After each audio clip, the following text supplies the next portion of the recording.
Yo, what up? This is D Knight, and you're listening to the Pardon the Interaction podcast. My oh my, we've had so much going on. For starters, in case you missed it, we've got a new addition to the Pardon Pie family, Tara Dublin. Make sure you go follow her on Twitter at Tara Dublin Rocks. Also, pick up a copy of her book while you're at it. Make her day, The Sound of Settling. A very fun and interesting read compared to the things we talk about on this podcast. But yeah, we're heading toward the do or die time for the 2024 election. Go ahead and hit up joebiden.com. Get that man like $1 a month or something. Help his campaign staff up and get prepared to try and save our democracy. And make sure to grab like one other person you know and tell them about the podcast. Make sure they subscribe and tune in every single week. We got a lot of things coming up for you this year. We need all the support that we can get. So if you do your part and help us grow our audience, we'll do our part and help elect Joe Biden in 2024 and save American democracy. And this is the Pardon the Interaction podcast. Right. You know, I can go to Juarez and it was a big gift shop, but there was nothing in the gift shop that you can't get at any gift shop. You know what I mean? And I'd rather go over to Juarez, go to little shops. There's a Mexican candy store and my kids love it. Go in and they get gum and, you know, all kinds of like Mexican candies and stuff. And yes, I am sweating because, as you know, I have no air conditioning. So oh my God, how are you alive? It's like 88 degrees in here. Are you going to be okay? I mean, I've gotten used to it. It's been a while. Do we need to get you like some ice cubes? You are all sweaty. I am. It's kind of hot. I'm sorry. I did ignore that. So I was I had an interview with the civil rights activist from Jacksonville. And I decided that Zoom would be great. So it would be more personal because he testified at the UN against Ron DeSantis. And so I was like, oh my gosh, I need to talk to you. This is who I am. And he called me before to push it back because he's waiting on some appeal. But I was looked at myself when I turned on the Zoom and I go, I gotta talk to this man in like 5 minutes. And there's like no towel big enough to soak up all that. Absorbent enough. I need some Bounty. I'm sorry. I need the thick Bounty. We gotta like spray you down with deodorant just so you. We'll just say this is the wet T-shirt edition of Pardon the Insurrection. Okay, well, in that case, stand up. I'm wearing my $4 dress. I got this dress at Macy's for $4. We'll stand up and spin around. Show it off for us, I suppose. No, my butt's stuck to the leather because it's really and I'm sweating. So put the mic near your butt first. No, don't put the mic down there. Don't do that. We don't. Yeah, it's recording. If we get that sound, that's going in the podcast. That would maybe get us an X rating. We would no longer be considered family friendly if we're. I guess if we're not family friendly. I guess if you're the monsters, we are. Hey, you know, it's probably some kids sitting around listening to this shit. Like, yeah, I agree with those guys. They're like 12. He's a dick. Hey, this is D Knight. This is Carol. This is Ty. And you're listening to the Pardon the Insurrection podcast, where every single week is a goddamn toilet shit fire dumpster show. I don't know if that made any sense, but if you stick with us to the end of this podcast and we get through all of these news topics and headlines from the past week, it will make complete and total sense to you. So let us dive right in here. John Durham, of acclaimed Bill Barr appointed special counsel. Oh, I forgot. Not in the same esteem as former special counsel Robert Mueller. Let his grand jury expire last week. Special counsel John Durham's office is in the final stages of its closely watched investigation into potential criminal misconduct during the Trump-Russia probe, and his team is finishing up its written report, according to multiple people briefed on the matter. In all, Durham has prosecuted just 3 people. Danchenko, whose upcoming trial will be without Durham's star witness because he has no idea where he lives. the acquitted Clinton campaign. Yeah, I know it's insane. That's going to be a problem. It's not going well for you when your star witness in one of your few trials is not in the same country as you, and you have no idea where they are. Yep, that's the one prosecution. Number two, the acquitted Clinton campaign lawyer Michael Sussman, and we all know how that went. And a low-level FBI lawyer named Kevin Kleinsmith, who avoided jail by pleading guilty in 2020 to doctoring an email in 2017 that his agency used to support the surveillance of former Trump campaign aide. But I loved him in French Kiss. Yeah, he was fantastic. Wait, that's a different. Well, okay. Fish Called Wanda was my favorite. The federal grand jury Durham had used for his investigation has also expired, and there are no plans to revive that type of investigative work, according to the New York Times. Okay, kids, here's a question for you. What did Bill Barr waste our time for? Obstruction. I thought this was supposed to bring down the whole Clinton, Obama, FBI spying on Trump's campaign thing. Supposed to be the smoking gun, right? Like this was supposed to be the smoking gun on the grassy knoll. Yeah, the storm is coming. They're going to lock up all the Democrats, Tom Hanks and Obama. They're going to. Bill Barr, 104-year-old JFK is coming to. Bill Barr must have thought that Durham was going to come up with something because he made him a special counsel so he could move over to the Biden, be a part of the Biden administration, continue his investigation. Yeah, how that worked out. Womp womp. But it's so dumb because Bill Barr did his own investigation. He came up snake eyes. That U.S. attorney out of West Texas to do, and there was nothing. It was a big fat nothing burger. There was no spying on the campaign. That was bogus. That was bullshit. So, I mean, Bill Barr double, triple checked himself, but I guess maybe because his boss was criming so much, he thought they got to have one crime. Like, there's got to be one. Hey, sir, can you spare some crime?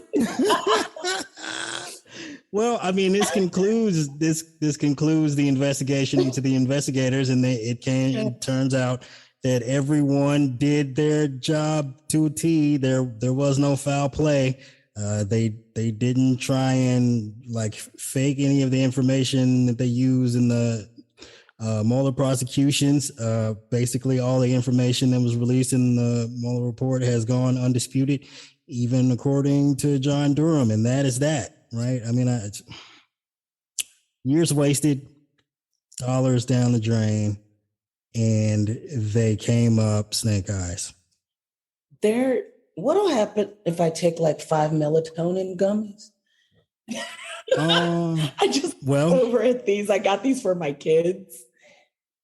I tried the one recommended amount first, and then go from there. Well, at least take two. That's a good advice, Carol. I don't think you should start with 5. No, yeah, start with 2, and if you're high by the time we finish the podcast, if you're high on melatonin, what's the serving size? Why are you telling her to start with 2? Well, the thing is that my kids on the weekends, they just can't help themselves, and their schedule's always so.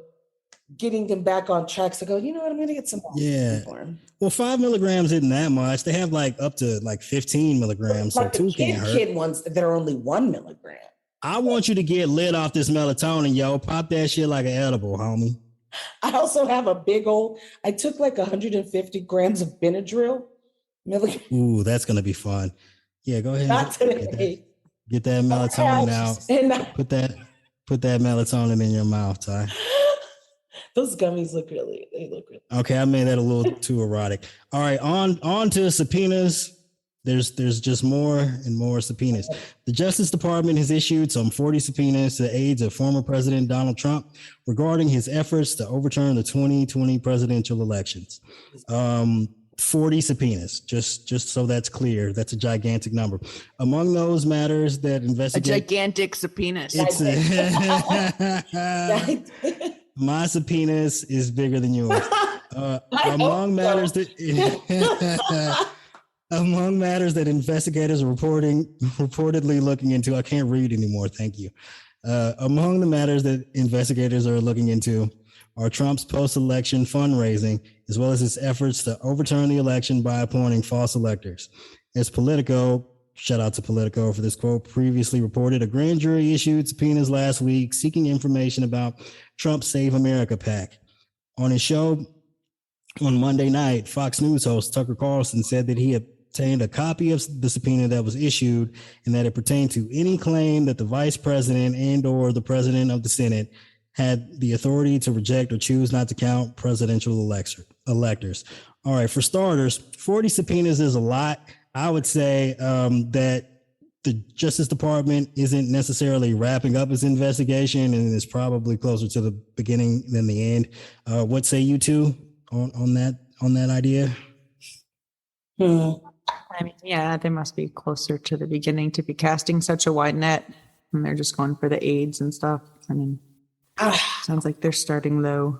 I think that they have been like working behind the scenes, and then now they feel confident like they have enough for these people. But I also think while it is the beginning where like we're starting to see the fruits of their, behind the scenes labor, I also think that they are well aware that if Dems lose the midterms, it's going to be a shit show.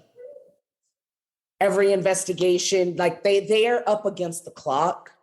I mean, though technically whoever, they won't be sworn in until January, but I think they know because, the first thing that they would do, I mean, I'm hanging in there hoping that, Dems hold on to the House and take and increase the margin in the Senate. But I think it's dawned on Garland and the Justice Department just how craven and depraved the Republicans are.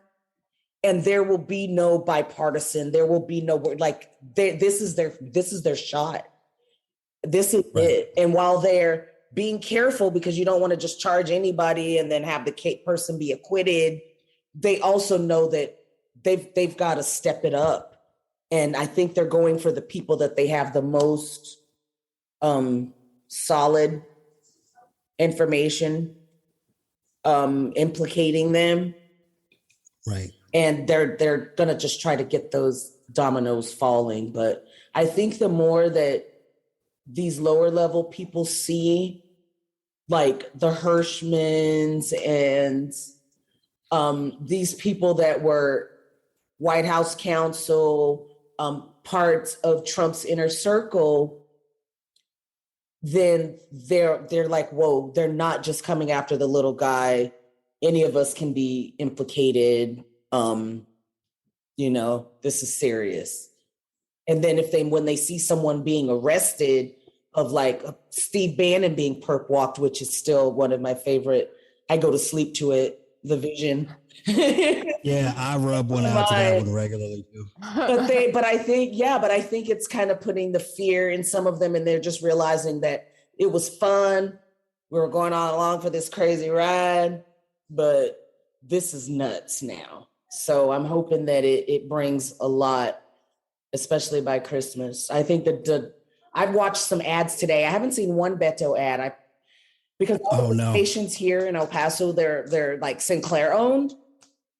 Yeah. So if I'm in a restaurant and they've got, if anyone's unaware, Sinclair, it's like the left lean or rather the right leaning broadcast network that has all the fucking local stations under their control. Find them up, and you can. Yeah. I don't even know what station I'm watching. I could be watching Fox, ABC, CBS, NBC. They all look the same. The anchors look the same. The sets look the same. And so I'm sitting when I'm in like at a breakfast place or they have the local news on thinking that's not controversial, but I can spot the clues. I can spot the rhetoric, the talking point, we can see the narrative, even if they are pretending to be center, and unbiased. There's certain I mean, you hear the buzzwords and you know it's them. Automatically. Yeah. And then all the ads. I saw my MyPillow guy ad, and then I saw a Greg Abbott ad, and then all the ad said was that, oh, Beto wants to defund the police. I care about law and order. And I'm like, oh, El Paso is like one of the top 5 safest cities in the country.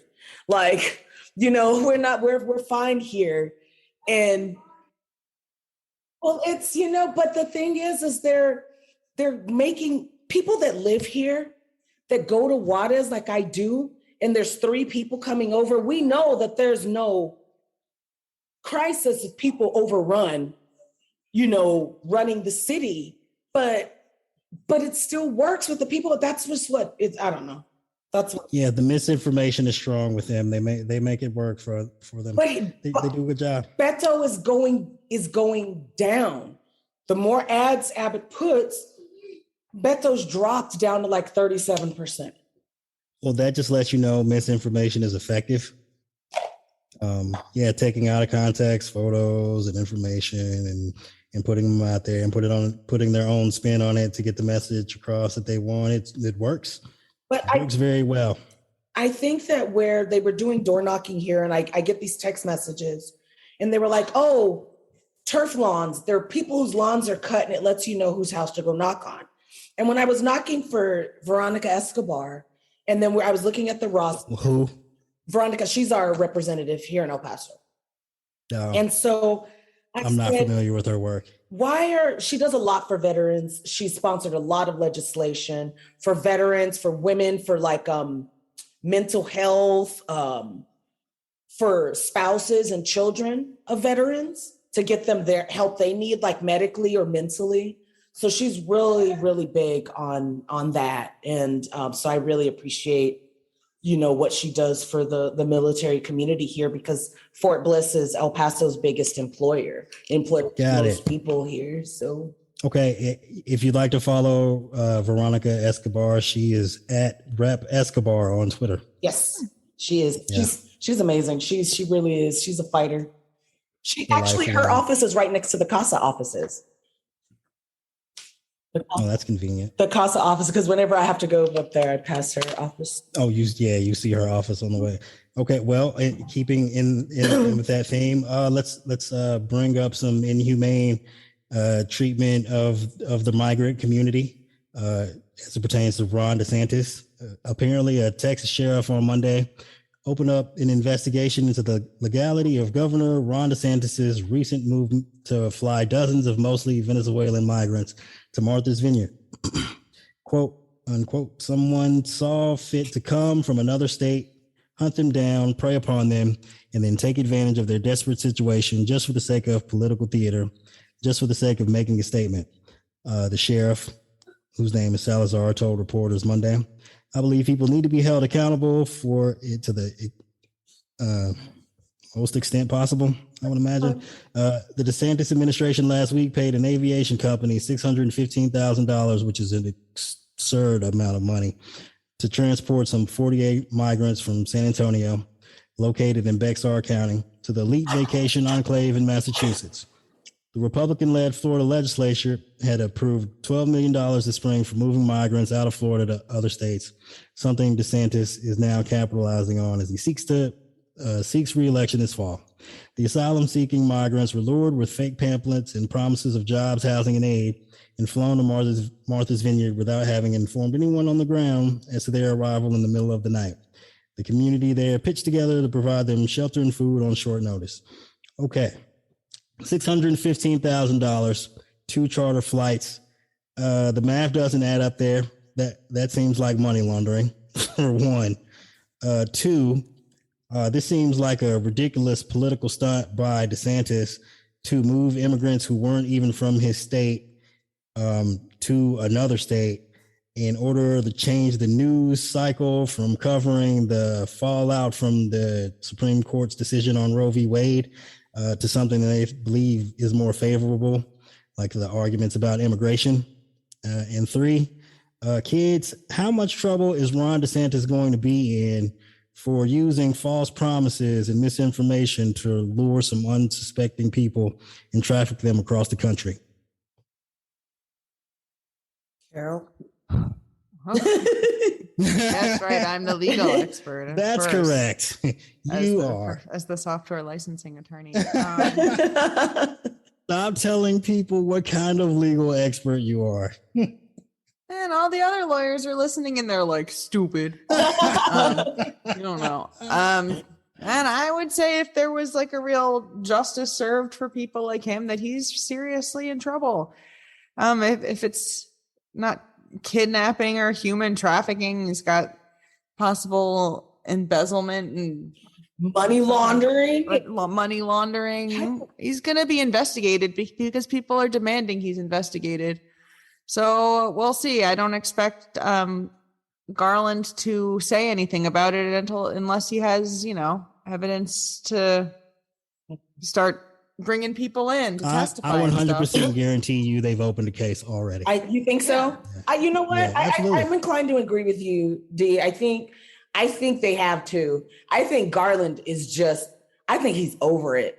I think he's over this shit. And I think that he has reinstilled patriotism back in the Justice Department, because Jay Bratt of the FBI, he seems to have no fucks to give. Beating down Mar-a-Lago's door. He's not shying away from anything. He is signing, like, I've been reading his motions and his clapbacks to Judge Cannon. And I think he's over. I think these people are coming out of their MAGA fog that they were, kind of enamored for, when they realized, like, holy shit, this is nuts. And we need to get back to what it is, like, that we do here. And I think that Garland plays a huge role in that. I think people will follow the lead, just like if you have a police chief, I think, who leads like this guy, like Salazar in San Antonio. I think him taking the steps that he's taking, and even though there's Ken Paxton is investigating him, and now he started to receive threats, and people are threatening the station and all that BS. But yesterday, DeSantis paid another $950,000 to Virtual. So he paid that company, the charter company that flew these, another $950,000 now. If he paid, seems like a lot of money. Where's it going? $615,000 for 48, and he paid another $950, but a plane hasn't landed. However, there was one that took off that was supposed to take off last night, because Daniel Felder was at the airport, and then he was greeted with sheriffs, like basically like, here's a private airport. But the airplane was right where he said, where they told him, the sources told him it was going to be. Then it took off. It was for like 10 minutes. It was in Florida. Well, so apparently a plane took off today, landed at the airport. It rerouted, somehow went to Delaware, like 40 minutes from where Biden lives, some coastal town that apparently... it sounds like another stunt, and they're going to try and drop some immigrants off at Biden's house. Well, apparently this town is like 60% Guatemalan immigrants. That's near Biden's vacation home in Delaware. It's like a majority, and there were like a lot of Guatemalan immigrants live there. So maybe that's why they decided to go to New Jersey. It didn't work out for them. But the thing is that people have been trying to keep up, because they literally thought people were going to be gone for the season at Martha's Vineyard. That was the worst thing about it. Like they tried to fly the immigrants to Martha's Vineyard in the off season. Like, what kind of shit is that? Like, fly them in the middle of the summer when everyone's there and all the fucking... Because even though, like, even for sanctuary cities, there's usually some coordination. Like, you want them here, you can have them. Okay, how many you send in? We'll get everything ready. But they haven't done. Oh no! Did you freeze? What happened? My modem went online. I can see it flashing. It went offline, I guess. So I'm using my hotspot. Wow, Carol, that margarita was full like before. Well, you froze on us, and she was like, "Oh yeah, I'm about to pound this bitch." She's like, "Margarita time, bitches!" Yeah, and she lit that up. Oh wow. Yeah. Well. All right. Well. All right, and back to the story. It's apparently DeSantis trying to use that stunt to show what hypocrisy is on the side of the Democrats, but actually they in fact took very good care of those migrants. And they did. It was really warm to see. I want to munch on something, but I don't know what. Hey, whatever you got, go grab something. Grab you some chickens or whatever you got back there. In Fox News, chickens. Fox News, regardless of the facts, use the stunt to somehow blame Democrats and show their hypocrisy or whatever. I mean, I'm looking at a screenshot of Fox News as we speak saying hypocritical Dems use migrants as pawns, as though the Democrats flew these migrant people to Martha's Vineyard. They really are the least original people on the planet. Oh, they're the worst. They just sit and they go, what did the Dems say? Run with it. They're like, they fed them and clothed them and gave them a place to stay. How dare these hypocritical Democrats use these people as pawns? It's hypocritical. It's like you're sending, like, you're hypocritical about what? What the fuck did people in Martha's Vineyard do to you or say to you? It's not even a sanctuary city. Like, it's a little sleepy vacation town. It's wild. And you know, and the thing is, they treated those migrants better than they treat Alan Dershowitz, which is only fitting. Yeah, because he's not invited, but I bet they would be invited. I'm sure. Yeah, they're probably given a year-round invitation at this point. I did not know they have an actual significant Brazilian population of immigrants in Martha's Vineyard. I had no idea. And I go, oh, wow. And they go, let me tell you something about Martha's history with immigrants. And I thought, oh, gosh, what kind of awful U.S. history is this going to be?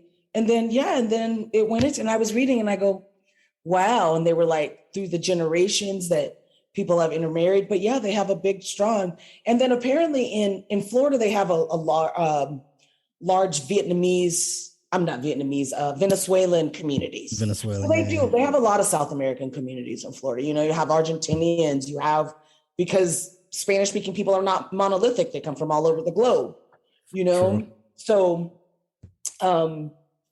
but I read something where a plane that had 8 migrants touched down in Sacramento and the people walked 20 miles to the address that was put on their paper. They don't know who put them on the plane. They don't know who paid for it. They don't know. It left Texas, landed in Sacramento, and the address on it was a place that isn't open. So after they walked 20 miles, some of them had no shoes. They hadn't That's eaten. A long ass walk with no shoes.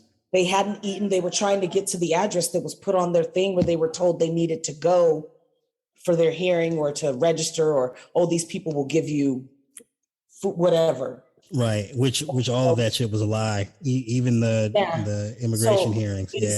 Yeah. These 8 men, they walked 20 miles to a place that was not open, and like just pitch black and nothing, no food, no money. Some of them, no shoes. And I'm like, and it's infuriating. It's some infuriating shit. Hey, the best thing to come out of this is that we now have the 2 leading potential Republican candidates for the 2024 presidential election are now both currently under criminal investigation. Well, I need them to do something because the base is riled up and they're like, oh, I'm going to vote for him. You know, I was volunteering at the Mustard Seed, you know, because it's at a church and they are all, you know, it's a Christian organization that feeds the unhoused. But one of the ladies there was saying how immigrants were to blame. No, she said low income people were to blame for inflation. And all I kept thinking is, you're over here volunteering at a free restaurant that feeds 600 unhoused people, and yet you look down on these same people that you're here. So what are you really here for? Because I'm not, you know, so that you can say, well, I go down and I feed the homeless, but you're not sincere in your benevolence, you know? And then she was like, oh, Beto, I don't like him.